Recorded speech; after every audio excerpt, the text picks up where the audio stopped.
മാനസിക ടെൻഷൻ പ്രയാസങ്ങൾ അല്ലാഹു മാറ്റിത്തരുമെന്നാണ്. സ്വലാത്ത് വർദ്ധിപ്പിച്ചാൽ മതി, കടങ്ങൾ വീടും. അതേപോലെ തന്നെ ടെൻഷൻ ഉണ്ടോ, സ്വലാത്ത് വർദ്ധിപ്പിച്ചാൽ മതി. ദുന്യവിയായ ഏത് പ്രയാസങ്ങൾക്കും സ്വലാത്ത് മതി. അതുകൊണ്ടാണല്ലോ അഷ്റഫുൽ ഖൽഖ് മുഹമ്മദ് മുസ്തഫ സ്വല്ലല്ലാഹു അലൈഹി വസല്ലം തങ്ങൾ വെള്ളിയാഴ്ചയിൽ പ്രത്യേകം ഒരു സമയം ദുആക്ക് അല്ലാഹു ഉത്തരം നൽകുന്ന ഒരു സമയമുണ്ടെന്ന് വിവരിക്കുന്നുണ്ട്.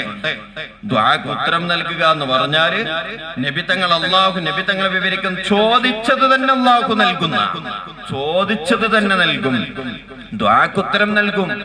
ദുആ അല്ലേ, ദൂനി അസ്തജിബ് ലക്കും, ഞാൻ വിളിച്ച ഉത്തരം നൽകുന്ന. അപ്പൊ ഞാൻ ഖത്തീബ് ഉസ്താദിനെ വിളിച്ചു നോക്കാം, ഖത്തീബ് ഉസ്താദിനെ ഞാൻ വിളിച്ച എന്തേന്ന് ചോദിക്കും, ചിലപ്പോ പിന്നെ അതിനുണ്ടാവില്ല. ഇപ്പൊ വന്നിട്ട് ഉദാഹരണമായിട്ട് ഒരാൾ എന്നോട് വന്നിട്ട് തങ്ങളെന്ന് വിളിച്ചാൽ ഞാൻ എന്തേന്ന് ചോദിക്കും, പിന്നെ അയാൾ വേറെന്തെങ്കിലും ആവശ്യപ്പെടുന്നുണ്ടാവും, അത് ചിലപ്പോ ഞാൻ കൊടുക്കണമെന്നില്ല, പക്ഷെ വിളിച്ചതിന് ഉത്തരം നൽകും. ഇതുപോലെ തന്നെയാണ് അല്ലാഹു. അടിയാറുകൾ വിളിച്ചാൽ അല്ലാഹു ഉത്തരം കേൾക്കും. എന്തെന്റെ അടിമയെ എന്ന് അല്ലാഹു ചോദിക്കും. പിന്നെ നമ്മൾ ചോദിക്കുന്നതിന് അല്ലാഹു അത് തന്നെ ഉത്തരം നൽകണമെന്നില്ല, മറിച്ച് വേറൊന്നും നിന്നും രക്ഷപ്പെടലാവാം, പരലോകത്ത് അല്ലാഹു പ്രതിഫലം നൽകലാകാം. ഈ വിധം ദുആക്ക് അല്ലാഹു പല വിധത്തിലാണ് പ്രതിഫലം നൽകുക. ചോദിച്ചത് തന്നെ ചിലപ്പോൾ നൽകില്ല, ചോദ്യത്തിന് പകരം വേറൊന്നും നൽകാം, അല്ലെങ്കിൽ വേറെ ഏതെങ്കിലും അപകടത്തിൽ നിന്ന് രക്ഷപ്പെടുത്തലാകാം, അല്ലെങ്കിൽ ഇതൊന്നുമല്ലെങ്കിലും ആ ചോദ്യത്തിന് പരലോകത്ത് പ്രതിഫലം നൽകലാകാം. അല്ലാഹു ചോദിച്ച് ഏതടിമ വിളിച്ചാലും അല്ലാഹു ഉത്തരം നൽകുന്ന, പക്ഷെ ചോദിച്ചത് തന്നെ അല്ലാഹു നൽകുമെന്ന് പറയുന്ന വേളയുണ്ട്. വെള്ളിയാഴ്ചയിലെ ഒരു പ്രത്യേക സമയം അടിയാറുകൾ അല്ലാഹു പറയുന്നത്, നബി തങ്ങൾ വിവരിക്കുന്നത്, അവിടുത്തെ അടിയാറുകൾ അല്ലാഹുവിനോട് എന്താണോ ചോദിക്കുന്നത്, ആ ചോദിക്കുന്നത് തന്നെ അല്ലാഹു ഉത്തരം നൽകുന്ന. അത് ഏത് സമയമാണ്? ചില ഇമാമിങ്ങൾ പറയുന്നത് വെള്ളിയാഴ്ച അസ്റിന് ശേഷമുള്ള സമയമാണ്.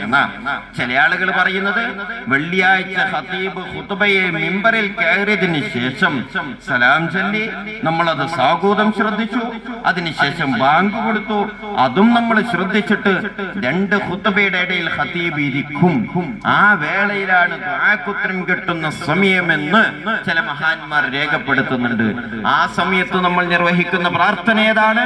അല്ലാഹുമ്മ സല്ലി അലാ സയ്യിദിനാ മുഹമ്മദിൻ വഅലാ ആലി സയ്യിദിനാ വമൗലാനാ മുഹമ്മദ് എന്ന പ്രാർത്ഥന.